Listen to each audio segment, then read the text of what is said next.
السلام علیکم ورحمۃ اللہ وبرکاتہ۔ اللہ تعالیٰ کی حکمت اور اس کی قدرت، آج ہم اس کے تعلق سے بات کریں گے، اور اس کی ذیل میں بہت سے عناوین ہیں۔ ہم ہر مضمون کو تفصیلاً بیان کریں گے۔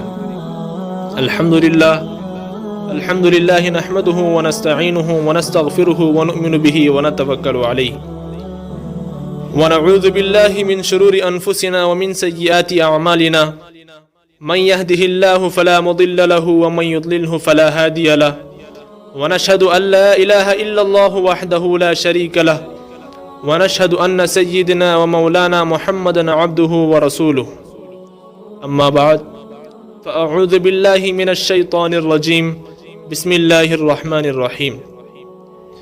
إن الذين قالوا ربنا الله ثم استقاموا تتنزل عليهم الملائكة ألا تخافوا ولا تحزنوا وأبشروا بالجنة التي كنتم توعدون، نحن أولياؤكم في الحياة الدنيا وفي الآخرة ولكم فيها ما تشتهي أنفسكم ولكم فيها ما تدعون نزلا من غفور رحيم، ومن أحسن قولا ممن دعا إلى الله وعمل صالحا وقال إنني من المسلمين، صدق اللہ العظیم۔ سب سے پہلا مضمون تو یہ ہے کہ اللہ تعالیٰ کے وعدے کب پورے ہوتے ہیں۔ سامعین کرام، بات دھیان سے سنیں کہ اللہ پاک نے ہم لوگوں کو ایک ذمہ داری دی ہے، ایک کام دیا ہے، دین کا عظیم کام۔ یہاں جتنے اچھے حالات کا آدمی تصور کرتا ہے، ان تمام حالات کے تعلق باہر کی چیزوں سے نہیں ہے بلکہ اندر سے ہے۔ دین زندگیوں میں آ جاوے اور دین کا جو حق ہے اس حق کو پورا کرنے کی نیت ہو جاوے تو اس پر اللہ تعالیٰ اپنے وعدے پورے کریں گے۔ دوسری بات ہے سب سے بڑا انعام۔ جی ہاں، سب سے بڑا انعام یہ ہے کہ اللہ پاک دین کی وجہ سے اور ان کے حقوق ماننے کی وجہ سے بندے کے ساتھ ہو جائیں گے۔ قرآن پاک میں ہے ان اللہ مع الصابرین، ان اللہ مع المؤمنین، ان اللہ مع المتقین، کہ اللہ پاک ایمان والوں کے ساتھ ہے، اللہ پاک ڈرنے والوں کے ساتھ ہے، اللہ پاک صبر کرنے والوں کے ساتھ ہے۔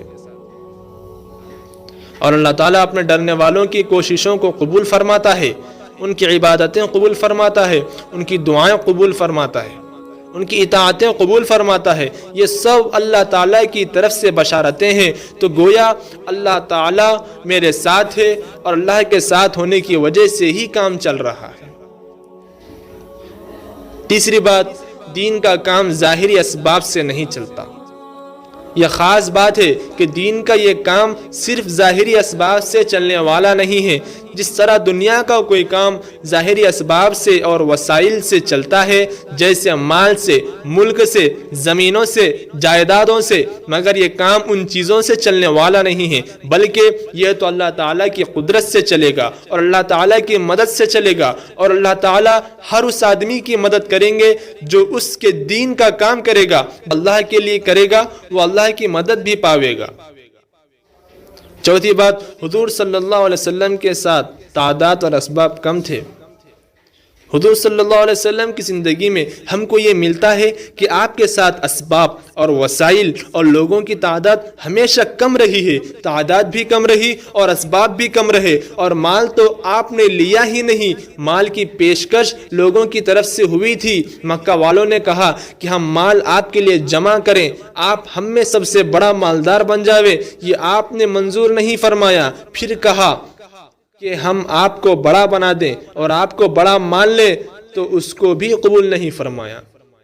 پھر اللہ تعالیٰ کی طرف سے بات آئی کہ ہم آپ کے لیے مکہ کے پہاڑوں کو سونا بنا دیں۔ مکہ کے پہاڑ جو باہر ہیں وہ بڑے بڑے پہاڑ ہیں، سونا ہو جاوے، اور آپ جیسا چاہیں ان کا استعمال اپنی دعوت میں کریں، اپنی تبلیغ میں کریں، اور آپ کو بادشاہ بنا دے، آپ بادشاہ ہو جاوے، آپ اپنا حکم جاری کریں۔ تو اس کے جواب میں عرض کیا کہ میں تو اللہ کا بندہ بن کر کام کرنا چاہتا ہوں، بڑا بن کر نہیں، رئیس بن کر نہیں۔ اگر اللہ کھلاوے تو اس کے کھلانے پر ان کا شکر ادا کروں، اگر کام کے دوران بھوک آ جاوے تو بھوک پر صبر کروں۔ یہ تھا طریقہ صحابہ اور ان کے چلنے کا راستہ۔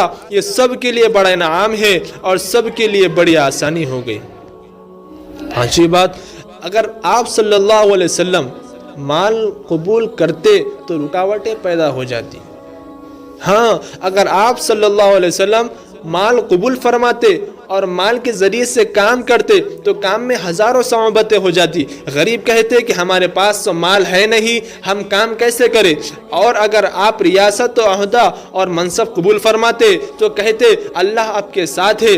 باقی لوگ کہتے ہمارے ساتھ تو ہے نہیں، ہمارے پاس طاقت نہیں، کوئی پاور نہیں، ہم کیا کریں گے؟ وہ ہاتھ اٹھا لیتے.